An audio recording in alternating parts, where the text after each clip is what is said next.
আসসালামু আলাইকুম এভরিওয়ান। আজকে আপনারে আমি আবার আপনার সমীপে আপনার আমানত বই থেকে বাকি অংশগুলা পড়িয়া শুনাইমু।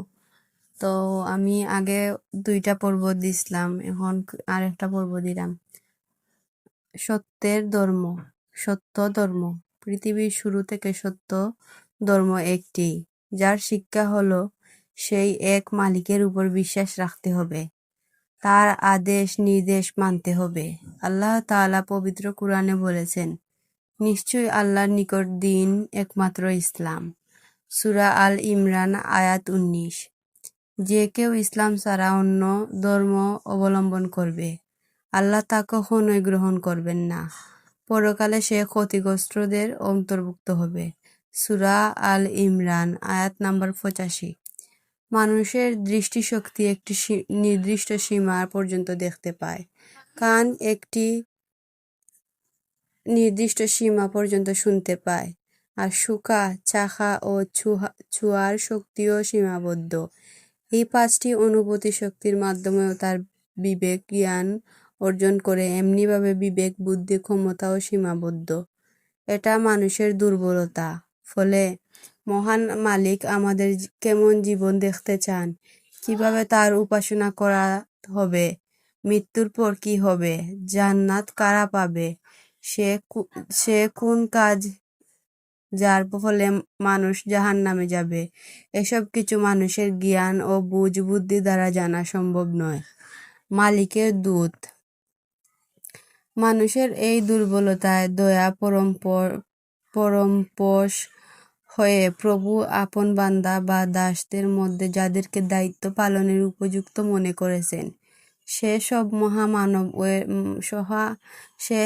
মহামানবের উপর ফেরেশতার মাধ্যমে নিজ বার্তা অবতীর্ণ করেছেন, যারা মানুষকে জীবনযাপনে এবং ইবাদত উপাসনার পদ্ধতি শিখিয়েছেন। জীবনের সে গুপ্ত রহস্য বলেছেন, যা বিবেক বুদ্ধির দ্বারা সে বুঝতে পারত না। তাই এ মহামানবকে পয়গাম্বার বা নবী বা রাসূল বলা হয়। তাদেরকে অবতারও বলা যায়, তবে শর্ত হলো অবতার বলতে যাদেরকে আল্লাহ তাআলা মানব সমাজ পর্যন্ত তার বাণী পৌঁছানোর জন্য নির্বাচন করেছেন, ওইসব মানুষকে বুঝাতে হবে। কিন্তু আজকাল অবতার বলতে ঈশ্বর মানুষরূপে পৃথিবীতে আগমন করেন, এমনটা মনে করা হয়। এটা একটা অনর্থক চিন্তা, অন্ধবিশ্বাস। এটা মারাত্মক পাপ। এ ভুল শিক্ষা মানুষকে এক মালিকের উপাসনা থেকে সরিয়ে মূর্তি পূজার চূড়াবালির ফাঁদে ফাঁসিয়ে দিয়েছে। সত্য ও সঠিক পথ দেখানোর জন্য আল্লাহ যেসব মহামানবকে নির্বাচন করেছেন, তারা পৃথিবীর প্রত্যেক জনগোষ্ঠীতে আগমন করে। এদেরকে নবী রাসূল বলা হয়। তারা সকলেই মানুষকে এক আল্লাহতে বিশ্বাস করতে বলেছেন, একমাত্র তারই ইবাদত এবং তার ইচ্ছা অনুযায়ী জীবনযাপনের যে পদ্ধতি নবী রাসূলগণ নিয়ে এসেছেন তা নিয়মিত পালন করতে বলেছেন। কোনো নবী রাসূল এক আল্লাহ ছাড়া অন্য কারো ইবাদতের প্রতি আহ্বান জানাননি, বরং একে তারা মারাত্মক বড় পাপ সাব্যস্ত করেন। এ কাজ বেশি বাধা দিয়েছেন। তাদের কথায় মানুষ বিশ্বাস করেছে এবং সত্য সঠিক পথ পেয়েছে। মূর্তি পূজা কিভাবে শুরু হয়েছিল? এসব নবী রাসূল এবং তাদের অনুসারীরা ভালো মানুষ ছিলেন। তারাও জীবন মরণ নিয়মের অধীনে ছিলেন। আল্লাহরই শুধু মৃত্যু নাই। নবী রাসূল বা পূর্ণবান লোকেদের মৃত্যুর পর তাদের ভক্ত বা অনুসারীরা তাদেরকে স্মরণ করে অনেক কাঁদত। শয়তান সুযোগ পেয়ে গেল, সে তো মানুষের শত্রু। মানুষকে পরীক্ষা করতে আল্লাহ শয়তানকে কুমন্ত্রণা এবং মানুষের মনে মন্দ চিন্তা ঢুকিয়ে দেওয়ার ক্ষমতা দিয়েছেন। এতে প্রমাণ হবে কে কার স্রষ্টা মালিককে মানে আর কে শয়তানকে মানে। শয়তান মানুষের কাছে আসলো, সে তাদেরকে বলল, তোমরা তো তোমাদের নবী রাসূলকে অনেক ভালোবাসো, কিন্তু মৃত্যুর পর এখন তারা তোমাদের চোখের আড়ালে চলে গেছে। এরা সকল মানুষের প্রিয় বান্দা বা দাস।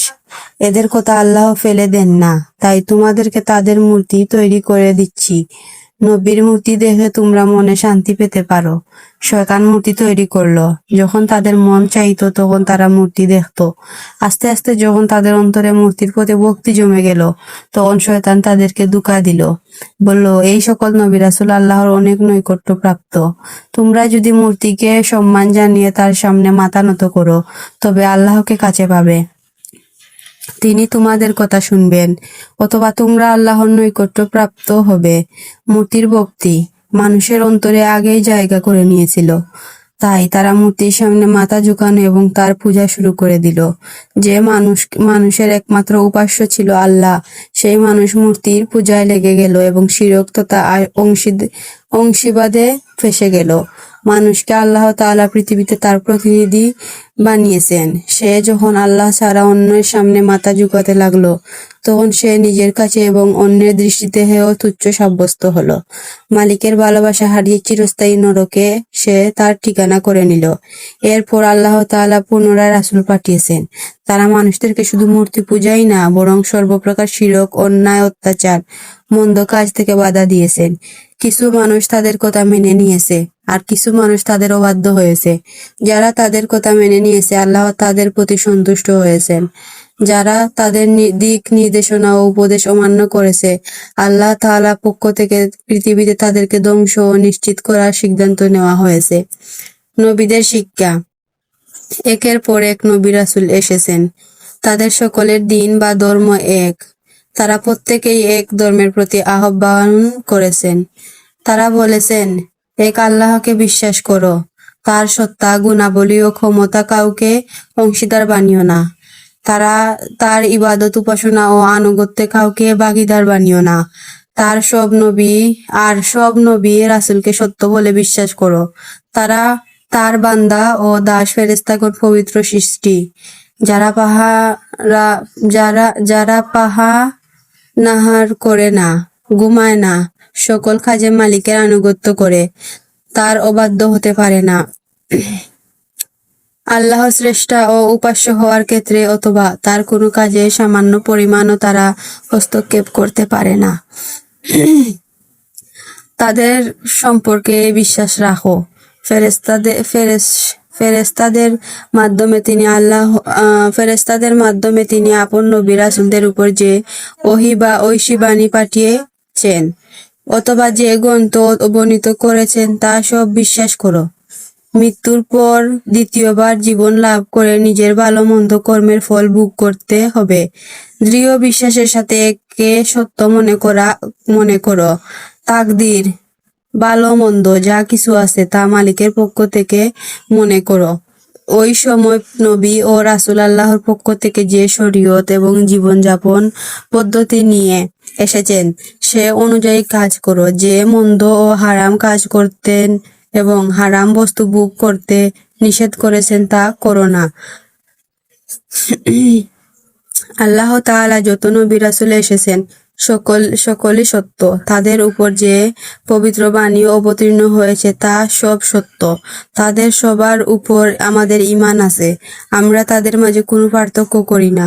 সত্য কথা হলো, যারা আল্লাহকে এক বলে বিশ্বাস করার আহ্বান করেছেন, যাদের শিক্ষা এক মালিককে ছেড়ে শুধু অন্যদেরই নয়, নিজেদের পূজা ও আহ্বান নাই, তাদের সত্য হওয়ার ব্যাপারে কি কোনো সন্দেহ থাকতে পারে?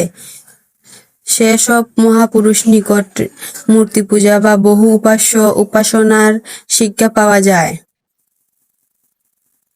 হয়তো তাদের শিক্ষা পরিবর্তন করে ফেলা হয়েছে, অথবা তারা রাসূল বা অবতারই নন।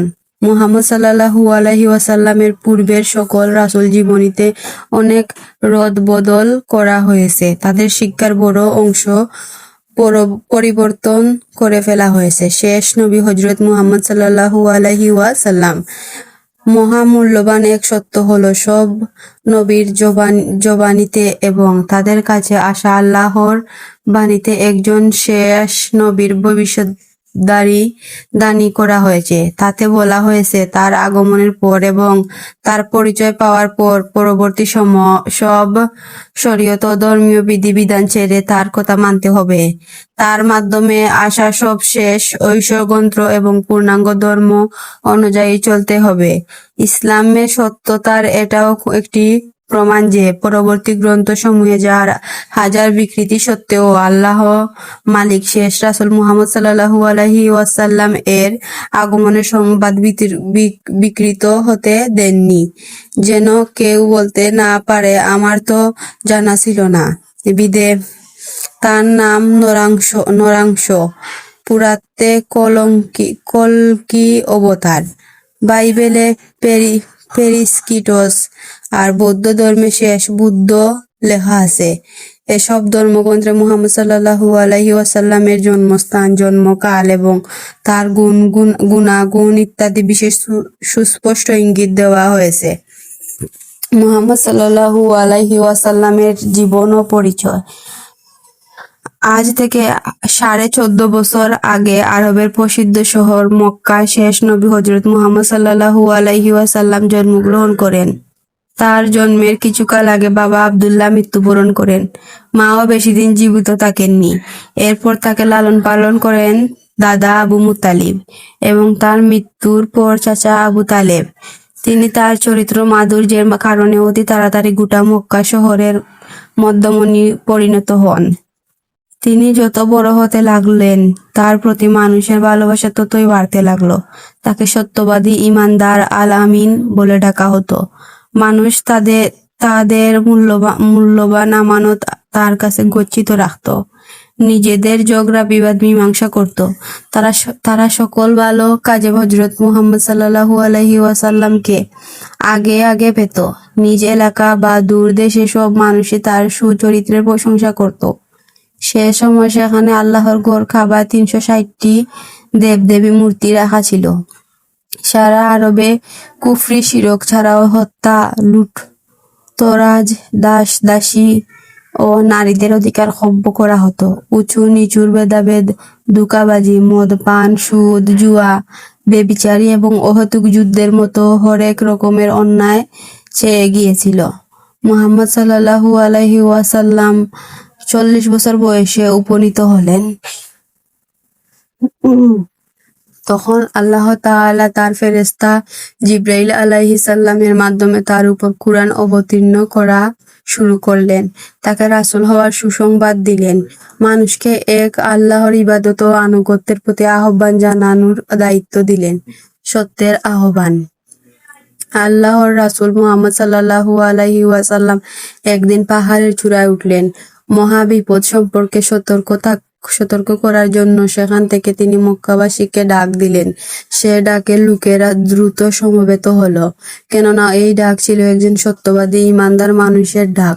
তিনি জিজ্ঞাসা করলেন, আমি যদি বলি পাহাড়ের উপর পাশ থেকে এক বিশাল শক্তিশালী সেনাদল আসছে, তারা তোমাদের উপর হামলা করবে, তবে কি তোমরা একথা বিশ্বাস করবে? সবাই সৌম্য সুরে বলল, আরে আপনার কথা কেউ বিশ্বাস করবে? আপনি কখনো মিথ্যা বলেননি।